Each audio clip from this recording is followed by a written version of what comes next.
I'm ready. One of the most frequent questions I get from customers is about how to put butt plate on. Seems that is a difficult task for some, so today I'm going to show you how I put butt plates on rifles here at the shop. You're going to need a few basic things, a file such as this, a cabinet maker's rasp if you've got one, works really well, a mallet of some type, wooden, I use a rawhide, and something for color transfer. I use lumber crayons. I like them because I can put the color where I want it and it stays there. Unlike inletting black, gets all over everything if you've ever used it, or smoking lamp.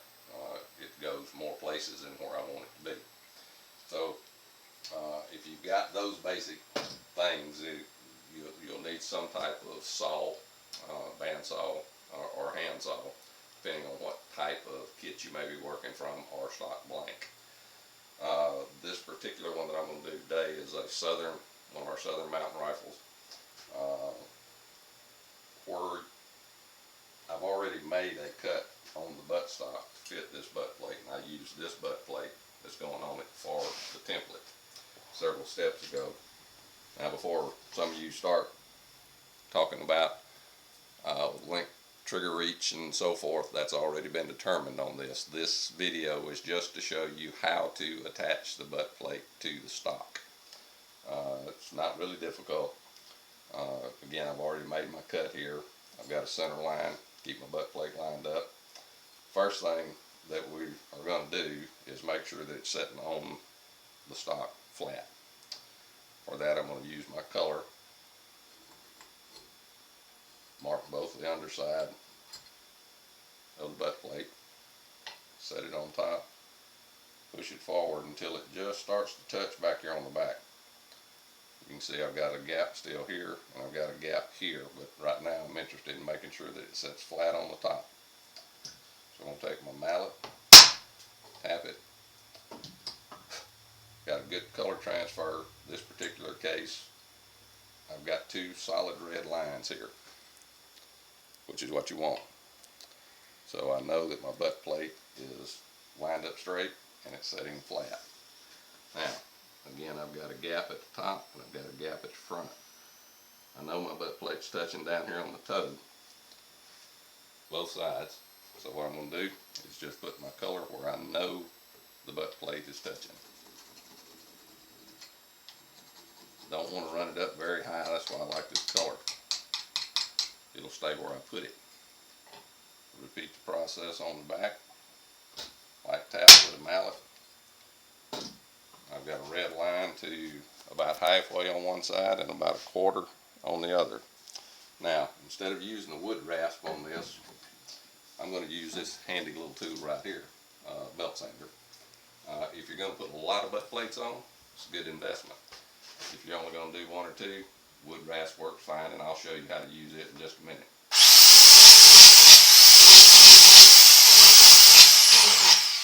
All I did was touch that where that color transfer was at.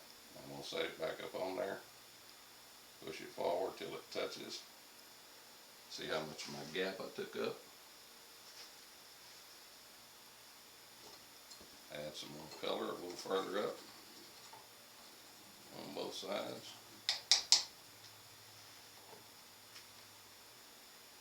Set it in place right on top of my two red lines. Tap it with my mallet. Now my red line is starting to grow up the back of the stock. One side is almost 3/4 and the other side's up about half. So we're making progress. Take that off.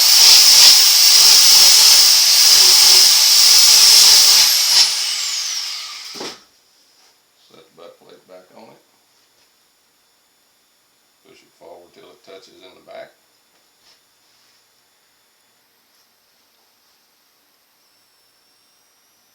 I've almost closed my gap up on the heel.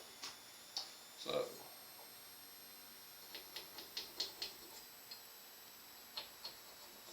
colored the entire length of the inside of my plate now. Set it back in place on top of my 2 red lines.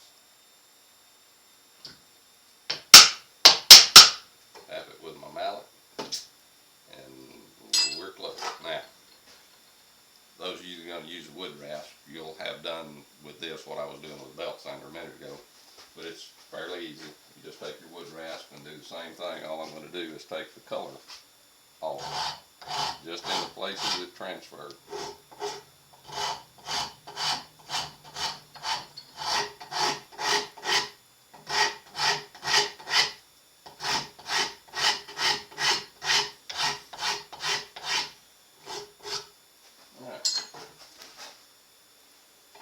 Set it back up on top of my 2 red lines. Take a look. My gap's gone on this side. I'm touching at the up on my heel, and almost on the other side. So I'm going to take my red marker and I'm going to put some color up here on the top. Set it back on. Take my mallet.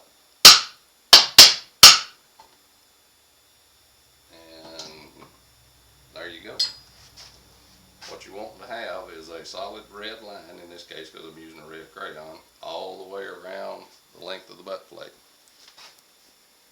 From the heel, where it's setting, down the back, back up the other side. There you go. Butt plate is fitted to that cut. Now, we're going to attach it, which is a very simple process.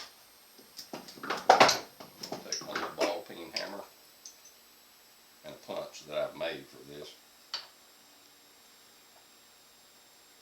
Set it there. Pushed it forward. And made me a little notch where my screw's going to start.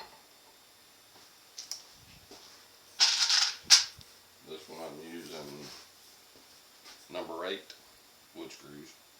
Now, these still have plating on them, but they're working screws. I'll change them later. I set my little screw hole forward of center just a little bit, because as this screw goes down, I want it to pull the butt plate forward. Take my trusty little power screwdriver.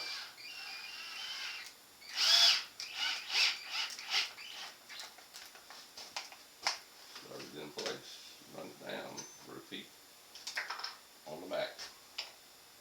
Take my punch. Hole started. Another number 8 wood screw.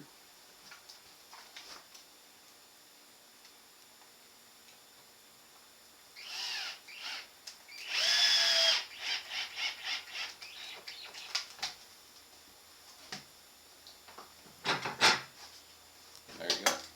One fitted butt plate for Southern Mountain Rifle. Process works on any butt plate with a standard heel on it. Some of the English fouling butt plates and Jaeger butt plates and stuff like that, they're actually done a little bit different way. This is a basic butt plate. Same process for the Pennsylvania rifles, Tennessees, Lehmans. Again, this is the Southern. Any of those, this process will work. So, hope that helps y'all.